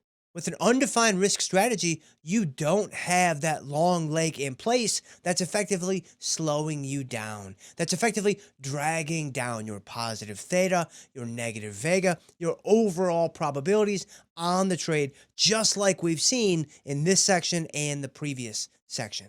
Now, I know, I recognize it's super counterintuitive. It probably doesn't make sense to you right now, and I don't even expect it to make sense to you right now, but just file it away in your memory banks and get in the arena. Start making trades. Start putting on strategies. Start watching how they react to given market movements, and you are going to see sooner or later exactly what I mean. Okay, that's all well and good.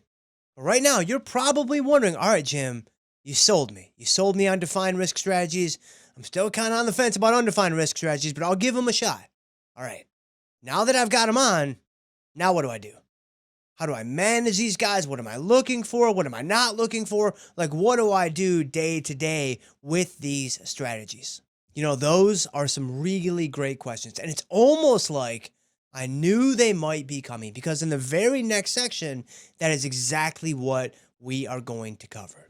Okay, so now you've got some strategies working for you. You've got these guys on. You've got these guys going. That's great. But now what do you do? What do you do when you have a winner? What do you do when you have a loser? What do you do when you have something that's kind of not a winner or a loser? It's just kind of hanging out, just kind of in between. Well, that is exactly what I want to cover in this section. And at the risk of beating this reference to death, I do have to mention, now for the 15th time in the last, 35 minutes or so, definitely use the strategy management crash course as a supplement to what we're going to cover right here and right now. It is just going to give you a lot more depth and detail around the specific management techniques that we might employ for a given strategy or a set of strategies. That's beyond the scope of what I'm trying to cover in this crash course. I'm really just trying to cover a broad-based overview of how we approach managing our positions in general, and then give you a few things to think about to get you up and running. So generally speaking, our approach to the markets is actually pretty simple. We manage our winners. We close our winners early, and then when we have a loser, we try to extend the duration of that trade when we can to give it a chance to come back. This is the basic idea in a nutshell behind how we approach the management of all of our strategies. But a bit more specifically, let's talk about 3 of the different categories of management that you might see us utilize here at Tasty: managing winners, managing losers, and managing early. Now, unless otherwise noted, we will lump defined risk and undefined risk strategies in together and treat them the same. And I'll point out when that might not be the case. So let's start with a deeper dive into managing winners. So managing winners is one of the most classic Tasty strategies when it comes to our approach to the overall markets. Essentially, what we want to do is close our positions when they reach some percentage of max profit, usually around 50% of max profit, although this can vary depending on the specific strategy in question. Remember that when you're selling options, your max profit is capped by the credit that you collected. So the closer you get to 100% of credit collected, the more you're risking to achieve greater percentage returns. That just doesn't make sense to us. So instead, when the market moves in our favor, we prefer to take the trade off, book that win, and move on. One of the ways that you can easily implement this strategy is by using GTC orders, or good till canceled orders. Set them at 50% of max profit or whatever profit level you might be looking at. And then when the market gets there, you will automatically get out. Okay, so there is a brief look at managing winners, which is more of an offensive strategy, right? This is more of a strategy for the trades that work. Well, what do we do for the trades that maybe don't work? What do we do for the times when, as rare as they might be, we happen to have a losing trade on our hands? Let's take a look. So unfortunately, losing trades is inevitable. It's going to happen.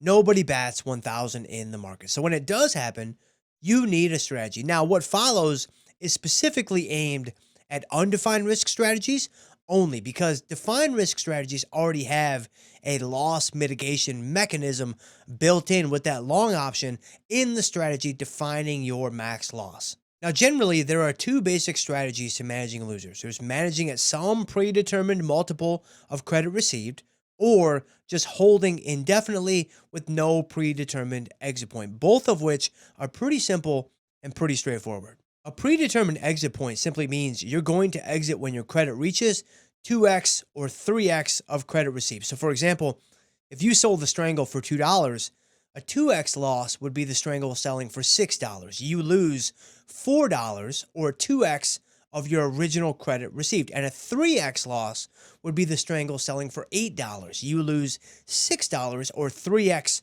your original credit received. Pretty simple and pretty straightforward. Now, no predetermined exit point is even easier. I mean, you have no exit point planned, and you simply monitor the position on a regular basis, and you decide when it's time to finally exit based on your perception of the position, the portfolio risk metrics, or whatever you decide to look at that point in time. So which should you choose?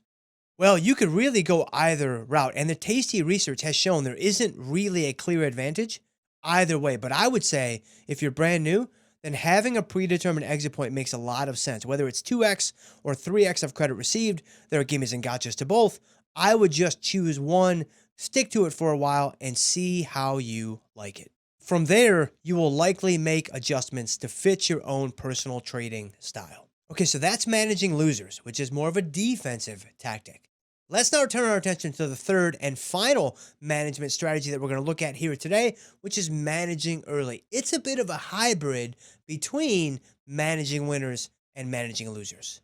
So managing early is a more recent management approach that's come online maybe the last 3 years or so at Tasty, and it involves closing or rolling the position long before expiration day, specifically at 21 days to expiration in the cycle. The strategy is a hybrid because it actually possesses characteristics that will help boost profitability and characteristics that will help control risk.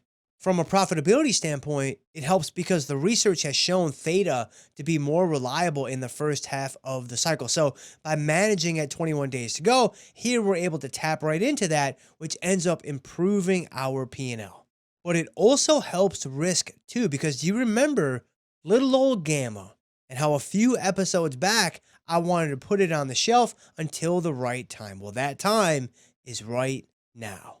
Gamma, as you might recall, measures how delta itself moves as the underlying stock moves. So it is very much an added layer of directional risk. So the more gamma you have on a position, the more added directional risk you have on that position because your deltas are going to change more and more quickly. Well, gamma naturally rises as you approach expiration, a phenomenon often referred to as gamma risk. And this is something as premium sellers that we are trying to avoid. Well, by managing at 21 days to go, we're able to effectively eliminate gamma risk completely because we never get close enough to expiration for it to really matter, which must be valuable because the Tasty research has shown that most big losers do tend to occur in the second half of the expiration cycle.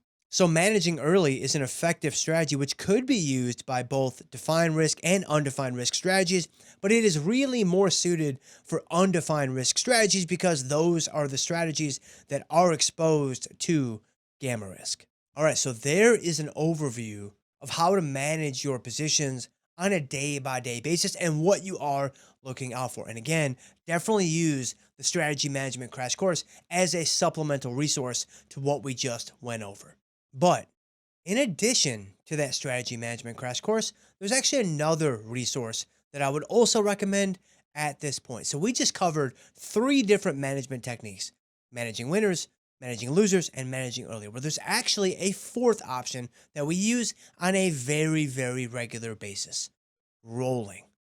Now, as luck would have it, we actually have an entire crash course all about rolling that's also on the YouTube channel. So I would absolutely check that out, and it will serve as a great addition and as a great extension of what we talked about right here and right now. All right, so I kind of can't believe it, but we are really, really close to the end. The train has almost reached its final destination. That is the Options Crash Course 2023. There's just a few more things that I want to drop on your doorstep, a little bit more mortar that I want to fill in between the bricks before we wrap it up and call it a day on this crash course. And these things are coming in this final section of the course. Now, in this final section, my main objective is this. I want to try to tie up some of the loose ends that still might be flapping in the wind after all the work that we've done up to this point. Now, full disclaimer, even after we get done with this section, even after we tie up a couple of these loose ends, you will still have questions. There is almost certainly still some things that are unclear. There are still some things that I didn't explain fully enough. There are still some things that you're slightly confused about. All along the way, I tried to be as complete as I could be about a given concept, about a given strategy, about a given idea, but I almost assuredly fell short in certain spots. So what I want to do at the very end of this section is I want to give you some resources. I want to point you guys in the direction that's going to help you get some of those questions answered. But for right now, in this section, I want to address 4 things. I want to talk about liquidity. I want to talk about implied volatility rank. I want to talk about position sizing. And then I want to talk about the most important thing that you need to be successful as a trader. We'll do that at the very end to try to build up a little bit of drama here in this final section. So, liquidity. Now, I mentioned this way back in the beginning in the marketplace functionality section when the crash course had just begun. It is critical. It is absolutely paramount that you only trade the most liquid stocks in the world. You trade these stocks and these underlyings exclusively. You only focus on the most actively traded stocks in the world. This is going to do a few things. Number 1, it's going to ensure that you're able to transact at fair prices. It's going to ensure that you're working with tight bid-ask spread differentials and you're buying at a fair price and you're selling at a fair price. But also, number two, it's going to ensure that you can get in when you want to get in and you can get out when you want to get out. There is nothing more frustrating than getting a trade right, but not being able to get out. There is nothing more frustrating than having a trade that you really, really like, but not being able to get in. Well, focusing on the highest of the liquidity stocks in the world is going to really, really minimize the chances that you run into those situations. Now, to do this, I mean, we could talk about stock volume and option volume and open interest and all these different things. And you should Google these different things. Inside of the Tasty website, you should look into these things on your own. But what I want to do right now, let's make this as simple as we can and as efficient as we can. And I have a great resource for you right inside of your Tasty platform. So inside of the Tasty platform, you already have preloaded watch lists where the stocks are screened by various metrics. And if you're just starting out, I would strongly recommend focusing on two watch lists, the Tasty default watch list and Tom's watch list.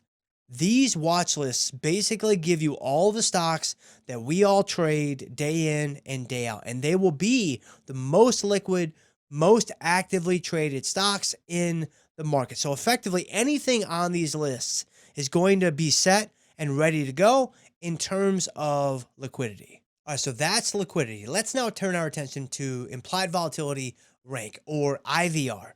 We've already looked at implied volatility a number of different ways. We've looked at implied volatility inside of the option pricing models themselves with a Black-Scholes model. We've looked at implied volatility and its relationship to realized volatility, and we've, been introduced to how important that relationship is. What I want to do now is offer up a third angle to implied volatility housed within this idea of implied volatility rank, or IVR. So let's take a look. So IVR effectively measures IV relative to itself over the previous 12 months. Much like a standardized test score, it essentially shows you where you stand in the distribution of implied volatilities over the last year. So for example, if your IVR was 40, that means the current IV is in the 40th percentile of the previous year's distribution of implied volatilities. If the IVR was 75, then the implied volatility is in the 75th percentile of the previous year's distribution of implied volatilities. And if the IVR was 106, then that means that the current implied volatility is actually 6% higher than the previous range of implied volatilities over the last year. So what this effectively shows is where implied volatility sits relative to itself. Now, why is that important? Well, another aspect of IV that has both mathematical and empirical support is that IV is a mean reverting metric. When it's on the higher end, it's more likely to fall back to its mean. And when it's on the lower end, it's more likely to rise back to its mean. And now that we have implied volatility rank, we can take advantage of that. We can take advantage of that because when IVR is higher, then short premium strategies might have an advantage, as falling implied volatility would reduce option prices. And when IVR is lower, then long premium strategies, which we didn't cover directly in this course, but you can certainly learn about on the Tasty site, might have an advantage, as rising implied volatility would lift option prices. Now, of course, as is the case with everything else in the marketplace, nothing is certain and there are no guarantees. So while volatility mean reversion has been shown to be reliable over time, there is no guarantee that it's going to mean revert when you want it to mean revert or need it to mean revert. Okay, so there's a quick overview of implied volatility rank. Certainly not everything there is to IVR, but hopefully enough to get you up and running and to help you start to make better decisions with trade entry, trade exit, trade management, strategy selection, and all these different things. But next, let's turn our attention to position sizing, which is actually critically important when it comes to your success, or lack thereof, as a budding trader.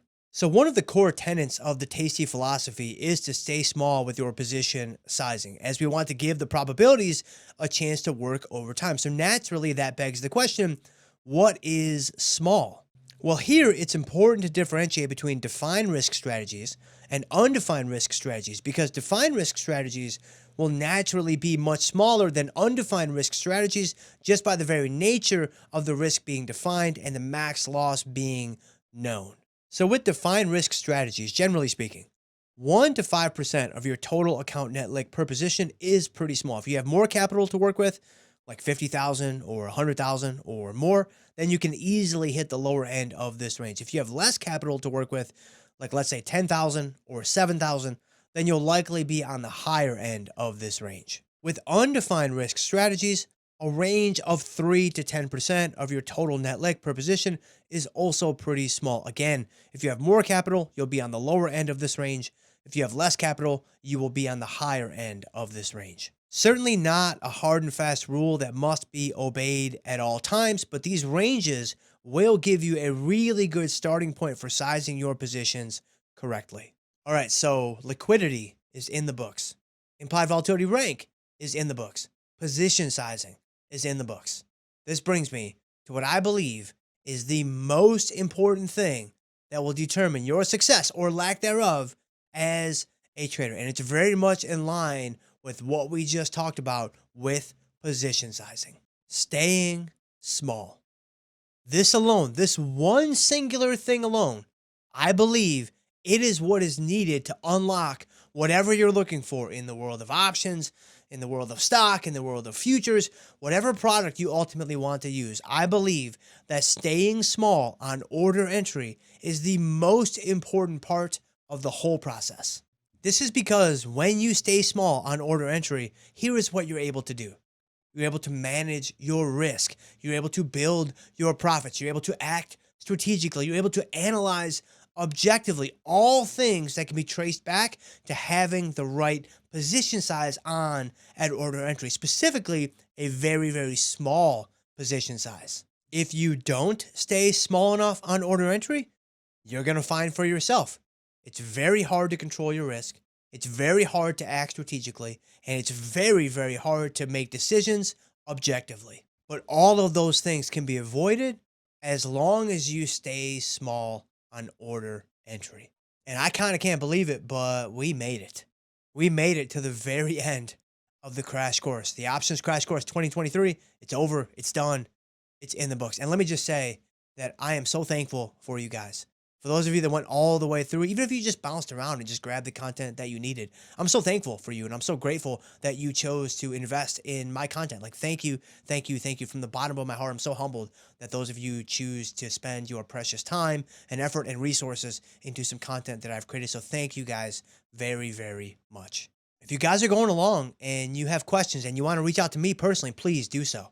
Like, I am here. It is my absolute pleasure. But also for some additional resources that might be able to answer some of the questions that you still have, left unanswered from this crash course, I would check out all the other terrific programs that we have on the Tasty Network, Monday through Friday, all kinds of different shows, all kinds of different personalities, all kinds of different angles where you can find a wealth of information and resources to help you learn more, to help you understand new things, and to find answers to those questions that you might still have. So that is it. That is a wrap. The Options Crash Course 2023 has come to a close. I appreciate you guys. I thank you guys. And if I can help in any way, you guys let me know. Until then, I will see you guys next time.